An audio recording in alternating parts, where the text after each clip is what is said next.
warahmatullahi wabarakatuh.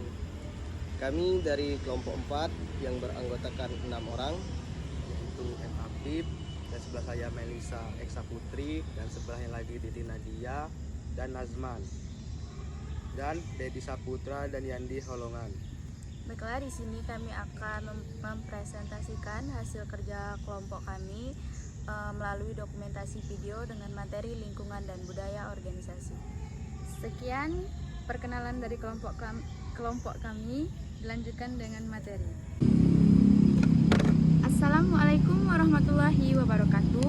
Perkenalkan, nama saya Titi Nadia. Saya dari Prodi Agroteknologi. Baiklah, di sini saya akan menjelaskan materi tentang lingkungan organisasi. Organisasi suatu perusahaan tentunya senantiasa menghadapi lingkungan yang turut mempengaruhi keberhasilan atau kegagalan dalam pencapaian tujuan yang telah ditentukan. Secara umum, lingkungan suatu organisasi atau perusahaan dapat dibedakan menjadi dua golongan, yaitu lingkungan umum dan khusus. Pertama, lingkungan umum. Lingkungan umum merupakan lingkungan yang secara tidak langsung mempengaruhi perkembangan atau keberhasilan dan kegagalan suatu organisasi atau perusahaan. Lingkungan umum terdiri dari beberapa aspek, diantaranya adalah lingkungan politik. Lingkungan politik dipandang sebagai suatu output yang berhubungan dengan berbagai hukum, perundangan, dan kebijakan negara dalam rangka mengatur dan melindungi tata kehidupan warganya. Hubungan antara organisasi atau perusahaan dengan lingkungan politik adalah sifat timbal balik dan hubungannya saling mempengaruhi. Selain itu, apabila politik diartikan secara luas, maka juga akan melingkupi pemusatan kekuatan politik. Sifat organisasi politik, sistem partai, kesadaran orang-orang dalam bermasyarakat, dan lain sebagainya. Selanjutnya ada lingkungan ekonomi. Lingkungan ekonomi merupakan suatu keseluruhan yang terorganisasikan yang terdiri dari berbagai aspek ekonomi.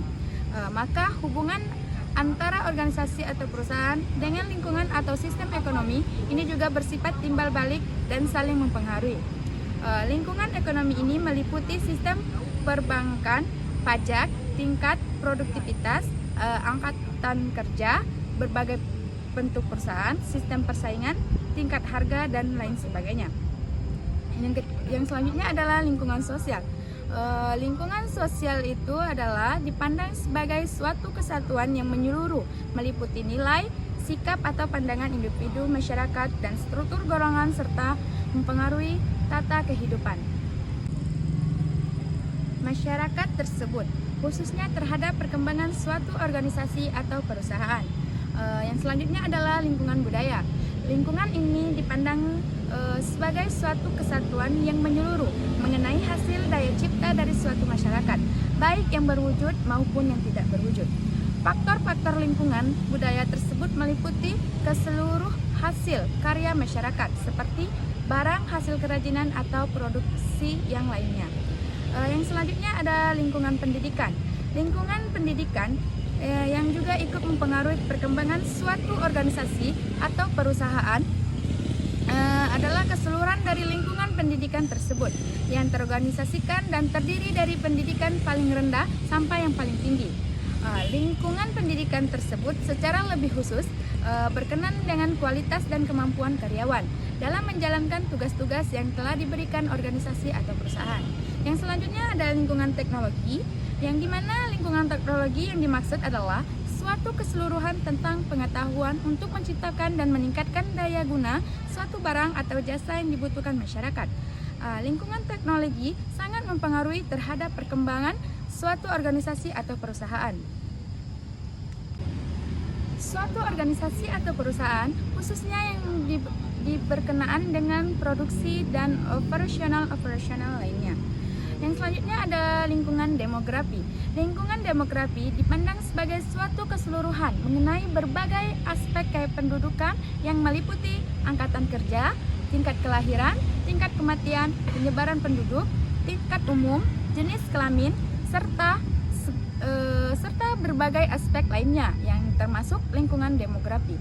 Lingkungan demografi paling umum yang berlangsung bersentuhan dengan mempengaruhi perkembangan suatu organisasi atau perusahaan adalah masalah tenaga kerja dan urbanisasi.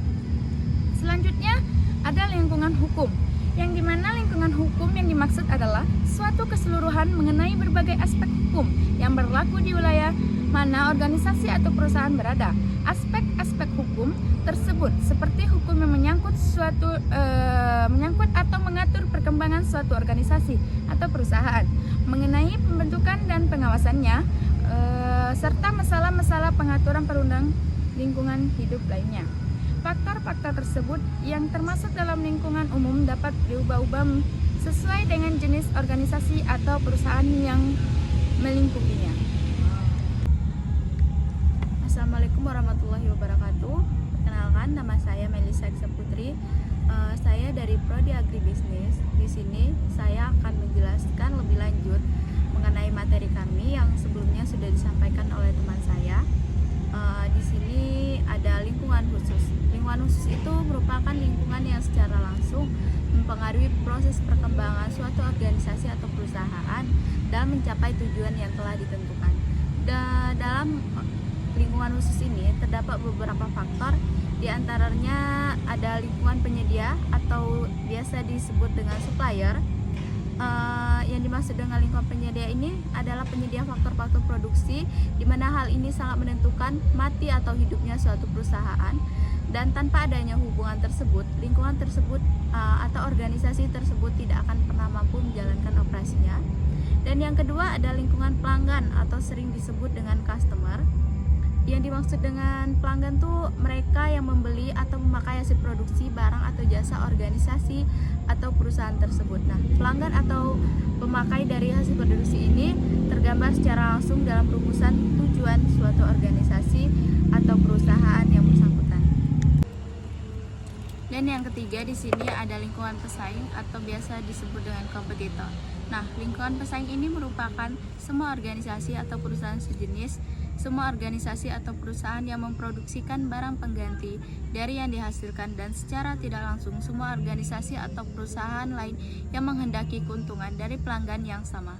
Kemudian pesaing ini merupakan ancaman atau tantangan yang tidak bisa dinafikan dan harus dihadapi agar suatu organisasi atau perusahaan tetap hidup dan berkembang. Bahkan semaksimal mungkin diupayakan bagaimana suatu ancaman tersebut atau tantangan tersebut dapat dirubah menjadi suatu kesempatan yang menguntungkan bagi organisasi atau perusahaan yang bersangkutan. Dan yang keempat ada lingkungan teknologi atau biasa disebut dengan teknologi.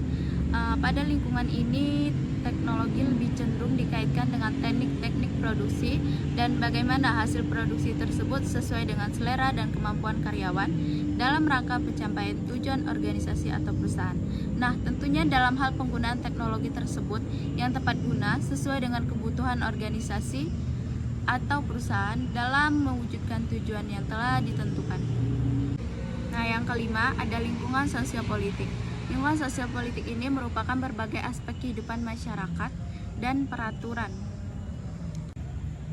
yang mempengaruhi proses perkembangan organisasi atau perusahaan, misalnya masyarakat dan pemerintah terhadap pendiri organisasi atau perusahaan yang baru. Nah, dapat juga sikap masyarakat ini dan peraturan pemerintah terhadap lingkungan sekitar organisasi atau perusahaan yang memperoleh dampak negatif seperti polusi, keracunan, dan lain sebagainya. Assalamualaikum warahmatullahi wabarakatuh. Perkenalkan, nama saya Nazman. Saya dari Prodi Agribisnis. Di sini saya akan melanjutkan presentasi dari teman saya tadi. Di sini saya akan mempresentasikan tentang budaya organisasi. Selain lingkungan organisasi atau perusahaan, yang juga perlu menjadi perhatian adalah budaya dari organisasi atau perusahaan tersebut, karena budaya organisasi juga turut mempengaruhi proses perkembangan keberhasilan dan kegagalan suatu organisasi atau perusahaan. Artinya, apabila organisasi atau perusahaan memiliki budaya yang baik dan progresif, maka organisasi atau perusahaan tersebut memiliki kesempatan yang lebih besar untuk mencapai suatu keberhasilan atau mewujudkan suatu tujuan yang telah direncanakan organisasi tersebut. Baiklah, dengan begitu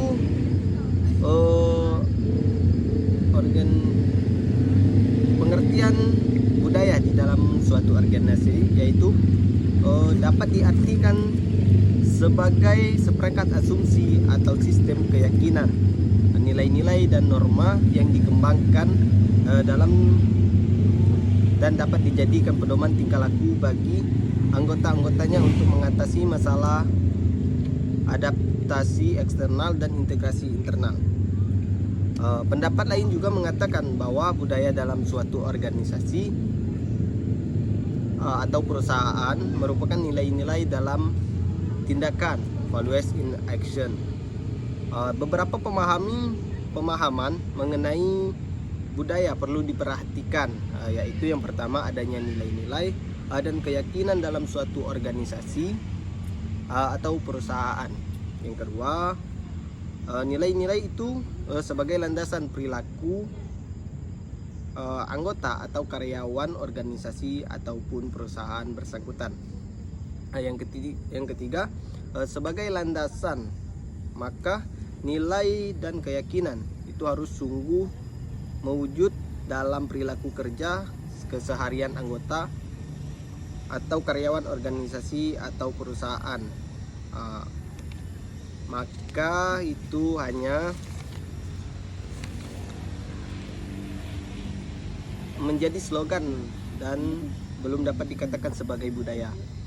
Dari dua pendapat di atas dapat dikatakan bahwa budaya organisasi merupakan nilai-nilai dan keyakinan yang dijadikan pedoman dan dasar berbagai perilaku atau tindakan-tindakan orang-orang yang tergabung di dalam suatu organisasi atau perusahaan tersebut.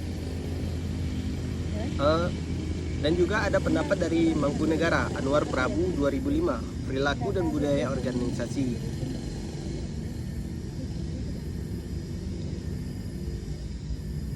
Karena itu, budaya organisasi dipandang sebagai nilai-nilai dalam tindakan organisasi perusahaan tersebut yang meliputi berbagai elemen di dalamnya.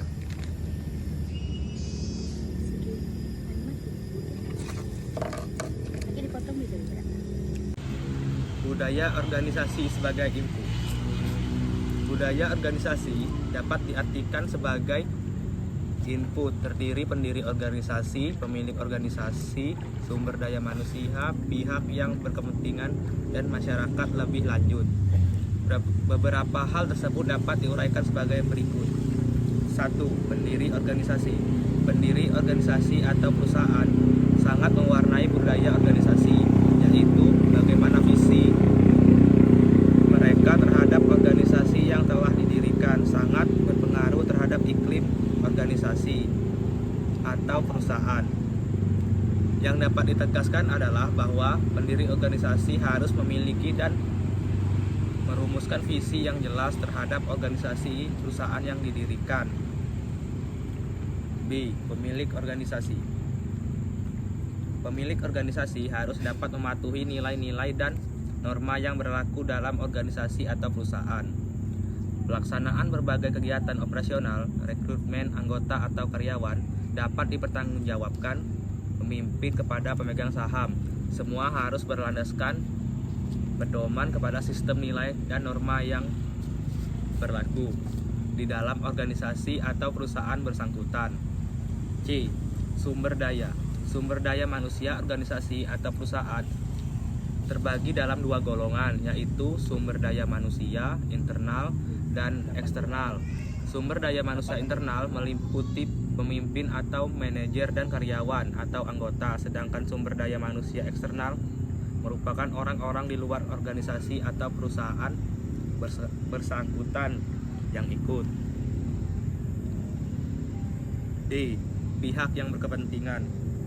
Pihak-pihak yang berkepentingan terhadap organisasi atau perusahaan selain dari internal seperti pemimpin, manajer, dan anggota karyawan adalah pihak pemerintah, bank-bank, dan mitra usaha. C. Masyarakat. Masyarakat di sini sebagai pelanggan merupakan sumber nilai yang dapat menyumbangkan budaya sebagai input melalui berbagai media massa dengan menggunakan teknologi informasi. 4. Fungsi budaya organisasi. Menurut John R. Schermerhorn dan James G. Hunt, bahwa fungsi budaya organisasi atau perusahaan dapat membantu mengatasi masalah-masalah adaptasi eksternal dan integrasi internal organisasi atau perusahaan yang bersangkutan.